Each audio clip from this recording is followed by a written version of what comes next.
Okay, let's go. Okay. So hello everyone.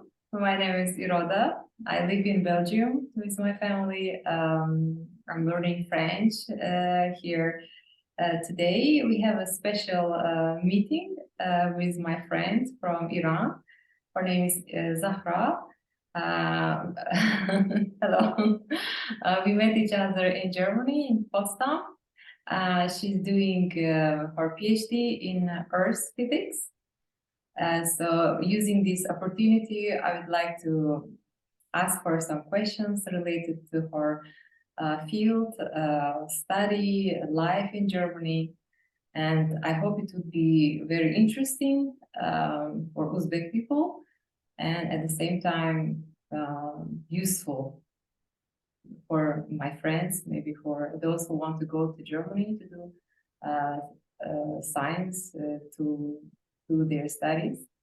So, hello, Zahra. I'm very glad to see you. I'm very glad that we could make it finally because we were planning to do the Zoom video a long time ago. Could you introduce yourself shortly? What do you do? What are you doing in Germany? Yeah, hi, Yegoda. Nice to meet you. First of all, after a long time in Germany. And hello to everyone who is watching this video. We are such a long friend from time in Germany, as Yegoda said. My name is Zahra, and I'm doing my PhD in Germany. It has been 4 years that I'm in Germany so far, and I'm in the last phase of my PhD. So I think I will finish it soon. I hope so. And yeah, what else do you want to know? What is your specialty? I want to also know how was the procedure to apply for PhD from Iran to Germany? What were the requirements? Did they require you to know the German language? And what were the requirements in general? I see, How yes. was it? Yeah, my major is geophysics. And let me first say what is geophysics. Geophysics is studying the Earth using some physical measurements and tools and rules. So it's combination, I would say, like combination of geology and physics in a simple way. Very interesting. Yeah, it is. Very cool. Yes, and the process of applying for PhD, well, there are different ways to do that. I will go through what I remember at the moment. Yes. Well, for example, one way is like you start to search for a professor or university that they have your major and you think you are interested to work with them, and then you start to write email to them. You introduce yourself, you maybe attach your CV, and you ask if they have any PhD position, any open position, and you are interested to work with them. This may work in a few cases because not always professor have open position in that time, so you should be lucky. If they have, then and if they look to your CV and find it interesting, maybe they will come back to you and reply to your email. Many times they won't reply, maybe because they don't have any open position, or maybe they reply and say, I don't have any position, or maybe you look to the website next year, something like this. The other way is that you search for the position. So for the open position, there are different websites, and usually the position of each department or university are also announced in their website. So you can search either in the website of the universities or some other website that's usually announce this kind of position or job. Okay. Then you will apply for the one you find it interesting for yourself. Usually it's not like that you apply for one because it depends. I mean, being accepted for this position depends on different things. So you try for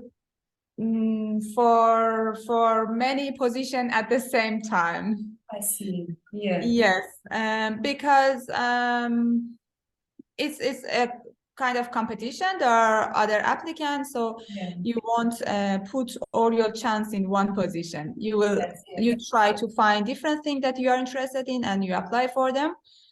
The requirement, first of all, there is no German knowledge requirement for PhD because PhD always is in English, so there's no need for German.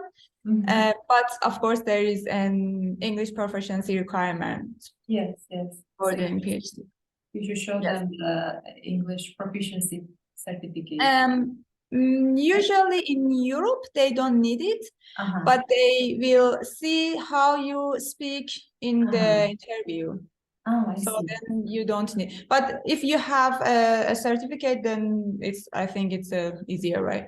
But it doesn't matter if you don't have it, and you don't really need to go to take one certificate if you have the ability of speaking and understanding writing. Yeah, they need the proficiency, but they don't need the certificate. Yes, yes, they will check during the interview. Yes, yes, usually it's in this way. And about other requirement, other document, you don't need them when you want to apply, like, for example, the translation of your bachelor and master document. You don't need them usually for Europe when you want to apply, but you will need them when you are accepted and you want to start or you want to enroll in the university. Okay, so you need to translate the summary of your bachelor and master degree thesis or the whole thesis. No, you don't need to translate the thesis. You only need to translate the certificate of your master. Okay, the diploma. And bachelor. Okay. Yes. But this is not a big deal because when you want to apply, you don't need this thing. You only need to prepare your CV in a good way.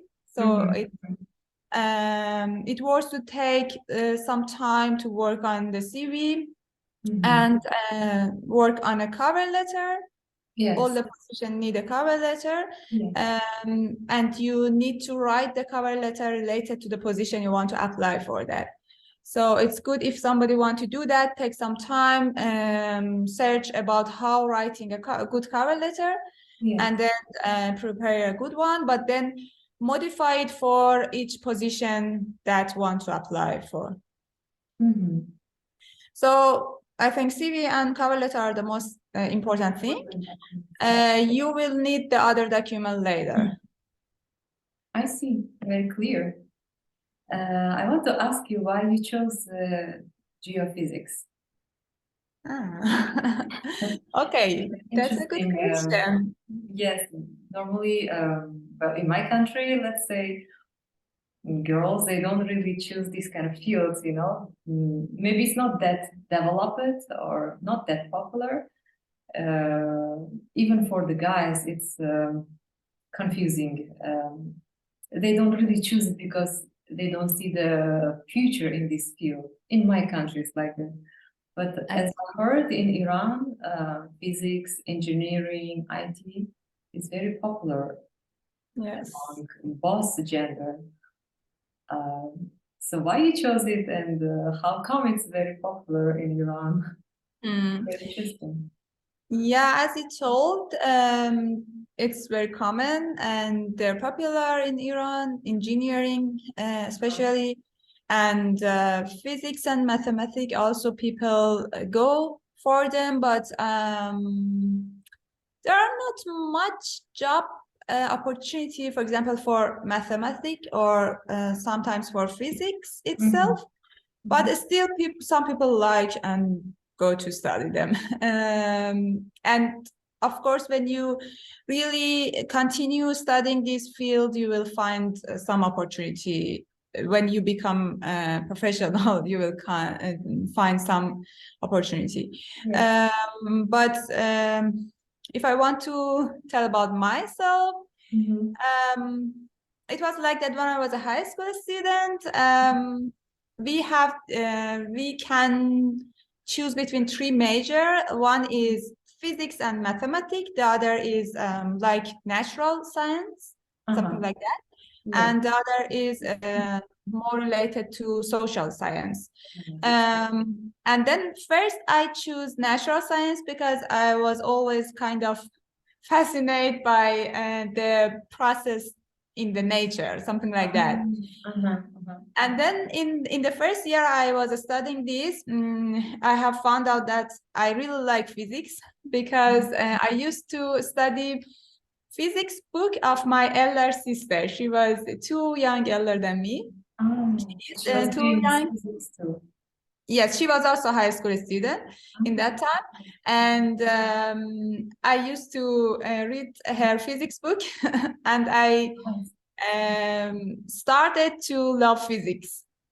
So this was the point that I decided to study physics in my future. So I changed my major to mathematics and physics when I was in high school. And then I studied physics at the university in my bachelor. But then in the last phase of my bachelor, when I was studying physics, I realized that I don't want to continue with theoretical physics, but I want to go to the direction that I feel what I study more. So I wanted to study something more practical and come a little out of this, out of some very theoretical topic, because my bachelor thesis was in the way of theoretical physics. And then I saw this major, geophysics, and I started to study geology in a very simple way with a very introductory, simple book. And then I felt, wow, this is what I really want. I was really interested in geology, not in that part of really of thing related to, for example, stone and mineral, not this part, but more in the part that is related to how the earth is created, what are the processes in the earth. And at the same time, I didn't want to really go far away from physics. I still loved physics, didn't want to really go far away. So I thought, wow, geophysics is a good combination of what I like. So then I started geophysics in my master. Nice, impressive. And actually, there is something else. In Iran, Iran is a seismic region, so there are many earthquakes happening every year. So in terms of like having case study, Iran is like a seismic region, and there are many case study. Good for you to research. Yeah, but in terms of studying earthquake, because at the moment my specific field is studying earthquake, so there are many earthquakes happening in Iran, and it's a seismic region. Iran is situated in a, how's it called, seismic. There are a lot of the I forgot the word, the plates that moves. In Uzbekistan, we also have earthquake, not too often, but often than other countries, I would say. Okay, interesting. My father studied geology. He had a lot of stones. He was very interested, but he's not geologist. He changed his field because, as I said, in my country, science, natural science, something related to research is not really respected, unfortunately, not developed, and people, in order to support their family, they change their field, which is very sad. But I'm very surprised among Iranians, there are a lot of scientists in math, mathematics, in physics, because my husband also doing physics. He knows some Iranian people, which is very good, you know. It's hard to find Muslim scientists among other scientists. I'm very impressed. Along doing your PhD, you also have a passion to run. I would say you're a professional runner.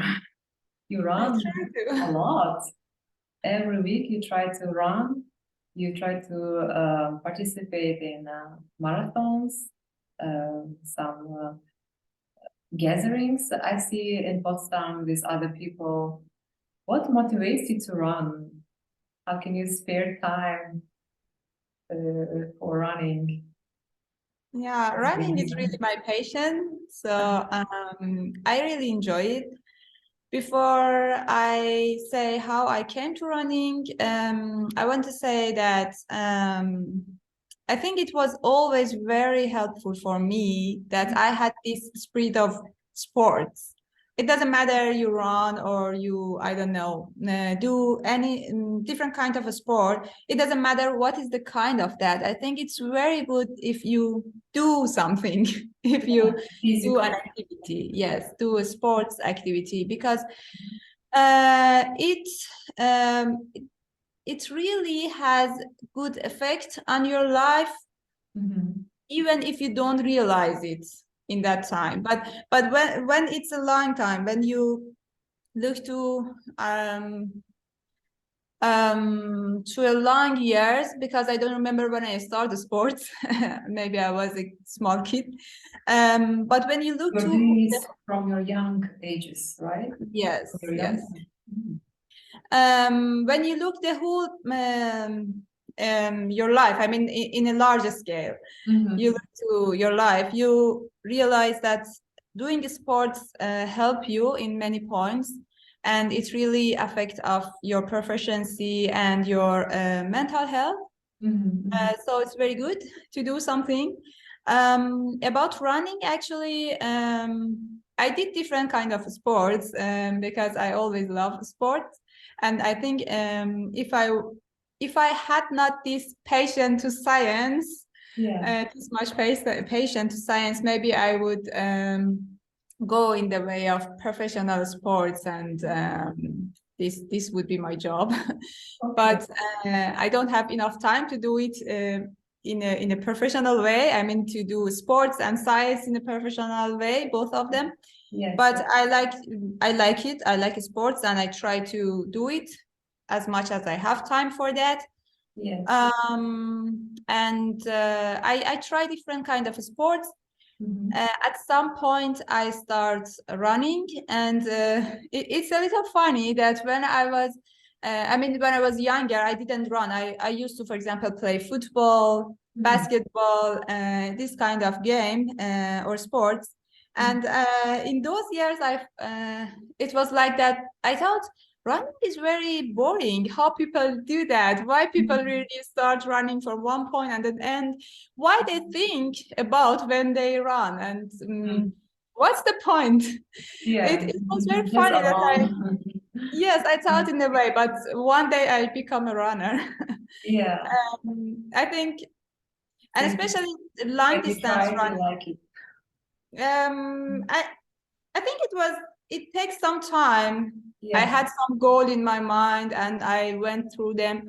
But what really make running like a inseparable part of my life was when I start long distance running. And there is a joy in this long distance running that I think you cannot understand it unless you try it. Yeah. So first time I tried long distance running when I was in Iran. There was international competition in Peshma Island, south part of Iran. That's a nice island. And I tried for the first time about 30 kilometers. It was very tough. Yes. Oh. It was very tough, and it was my first time that I was even try running more than 10. So I didn't know that I really can finish it or not. But I tried it. It was kind of painful for leg, for all part of body. But when I finished that, it was like that I had another kind of understanding of my physical ability and of myself. So it was a point that I decided to become a long distance runner. Yeah.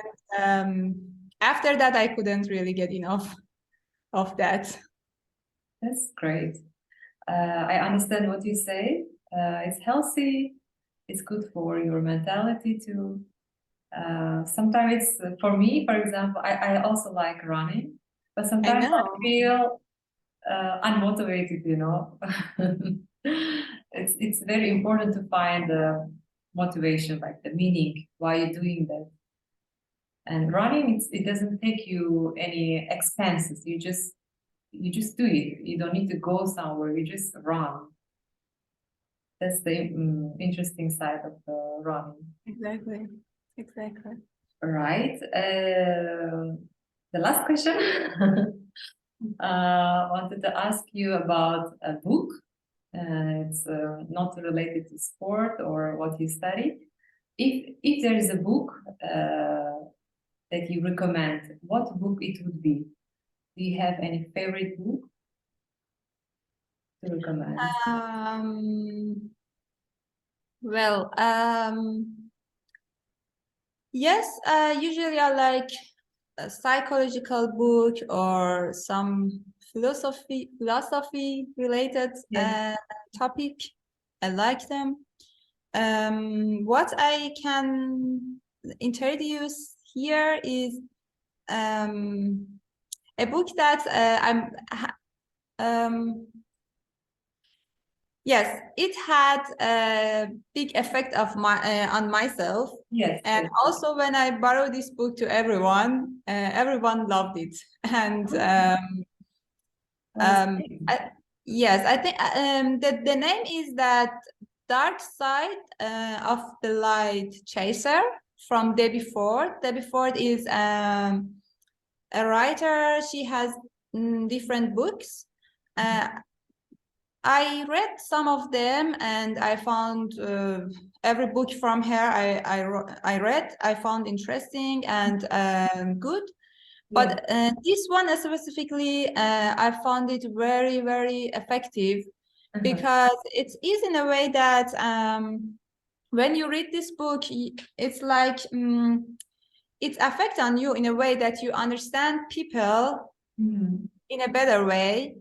And you stop judging them, but you accept them by thinking. I mean, there are different stories in the book. And when you go through the book step by step, you will understand that, for example, when you judge someone in your mind and say, why she or he is doing this, it's not good. And when you think more, you maybe realize that I myself had kind of this behavior at some point in my life, or I could have. So you stop fighting with people, at least in your mind, maybe, or judging them, but you accept, okay, maybe in some kind of situation, he or she has this behavior, but it doesn't mean that this is a very bad thing. Yes. So in this way, it affects on your relation with people, and also it's like that. Sometimes there's something happen around you many times. I mean, you see a specific behavior from some person or from different person a lot. For example, you see that, I don't know, when you have a meeting with someone or with people, they are always late, for example. It's just maybe it's not a best example, but it's just came to my mind now. And then this makes you so angry. And this feeling, it's like that.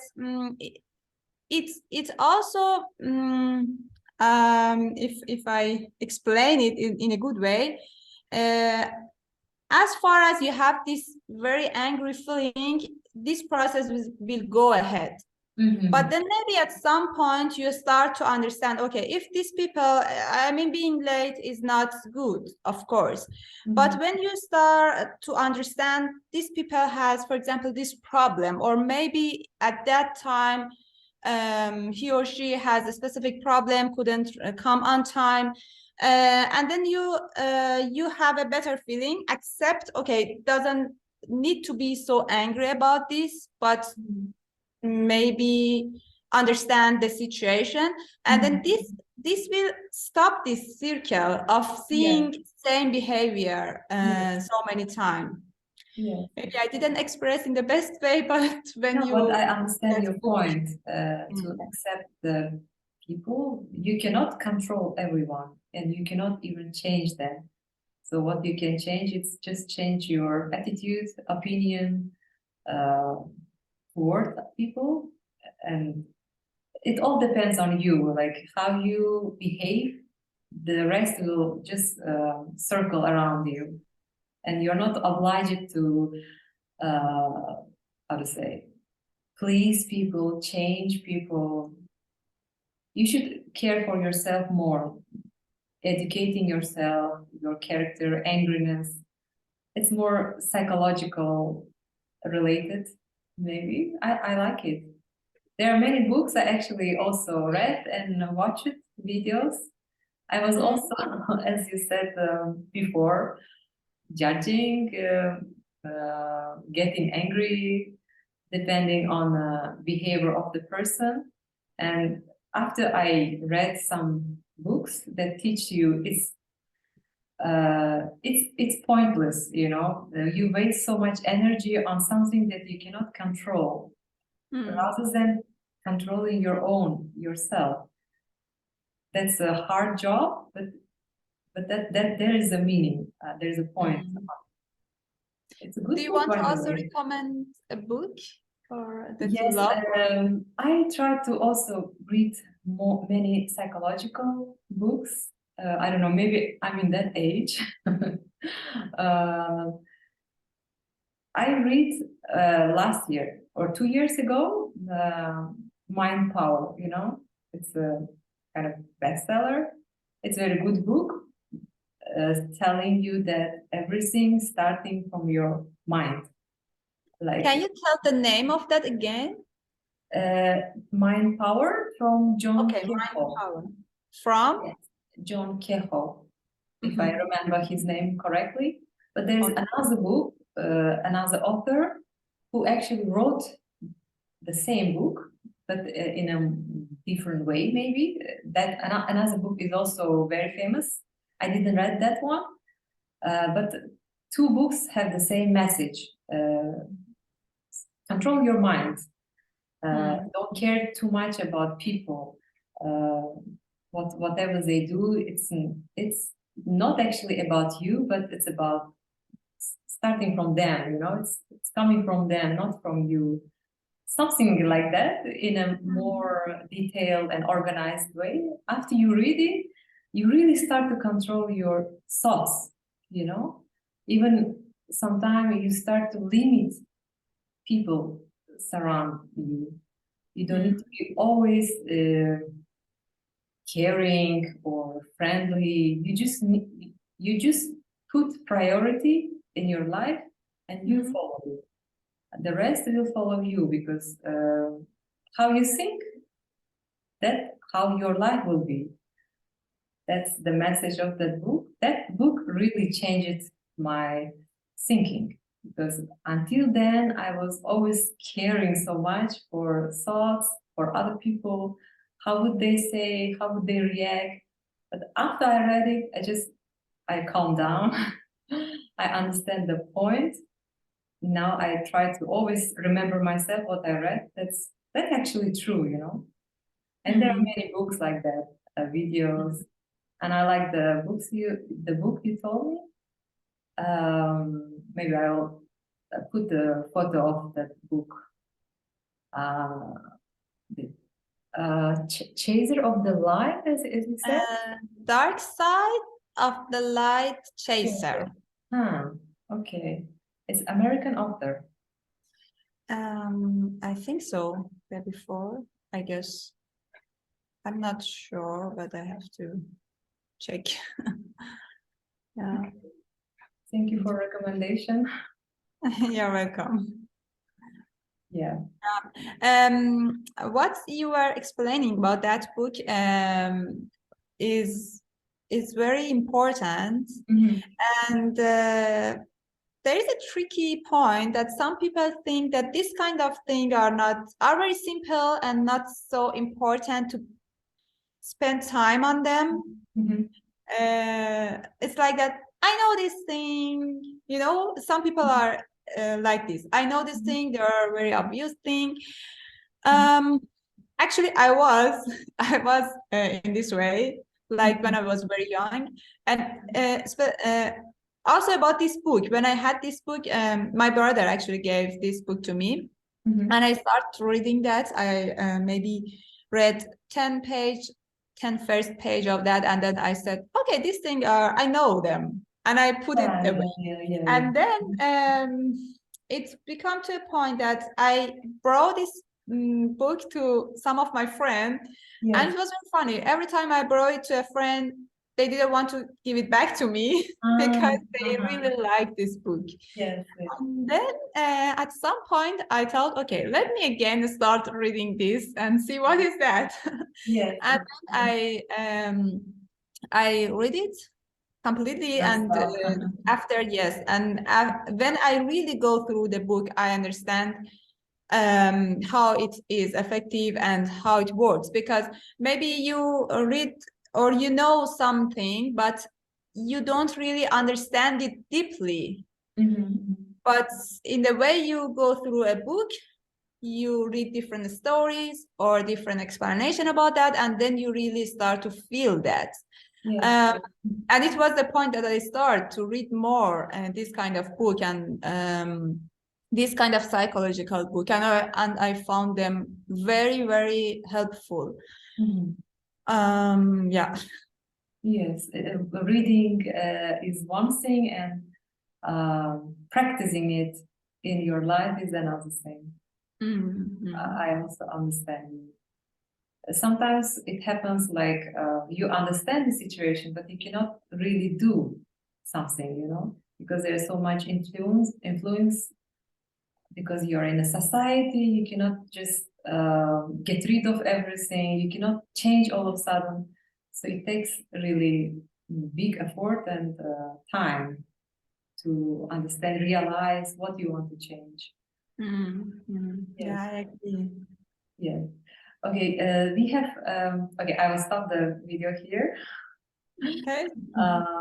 Thank you for your time. Thank you for your answers. For inviting me.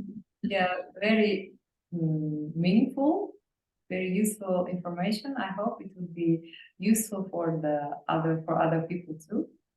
Thank you. I will stop the recording. Okay. And we can Thank you too.